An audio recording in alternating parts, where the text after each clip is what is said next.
حضرت ابو بکر صدیق رضی اللہ عنہ حضور اقدس صلی اللہ علیہ وآلہ وسلم سے نقل کرتے ہیں کہ لا الہ الا اللہ اور استغفار کو بہت کثرت سے پڑھا کرو۔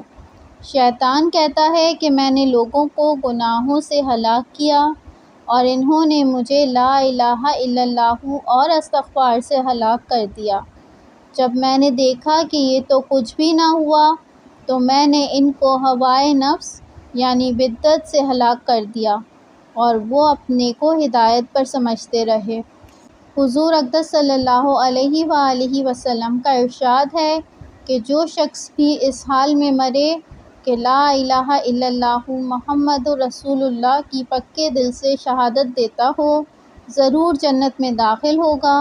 دوسری حدیث میں ہے کہ ضرور اس کی اللہ تعالیٰ مغفرت فرما دیں گے۔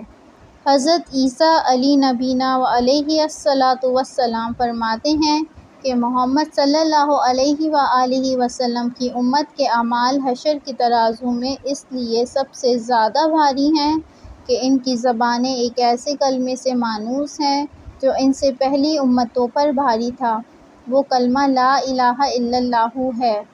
حضرت طلحہ رضی اللہ عنہ کو لوگوں نے دیکھا کہ نہایت غمگین بیٹھے ہیں۔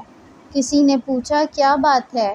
فرمایا میں نے حضور صلی اللہ علیہ وآلہ وسلم سے یہ سنا تھا کہ مجھے ایک کلمہ معلوم ہے کہ جو شخص مرتے وقت اس کو کہے تو موت کی تکلیف اس سے ہٹ جائے اور رنگ چمکنے لگے اور خوشی کا منظر دیکھے، مگر مجھے حضور اقدس صلی اللہ علیہ وآلہ وسلم سے اس کلمے کے پوچھنے کی قدرت نہ ہوئی، اس کا رنج ہو رہا ہے۔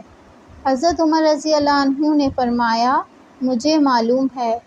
طلحہ رضی اللہ عنہ خوش ہو کر کہنے لگے کیا ہے؟ حضرت عمر رضی اللہ عنہ نے فرمایا ہمیں معلوم ہے کہ کوئی کلمہ اس سے بڑھا ہوا نہیں ہے جس کو حضور صلی اللہ علیہ وآلہ وسلم نے اپنے چچا ابو طالب پر پیش کیا تھا، اور وہ یہ ہے لا الہ الا اللہ۔ فرمایا واللہ یہی ہے، واللہ یہی ہے۔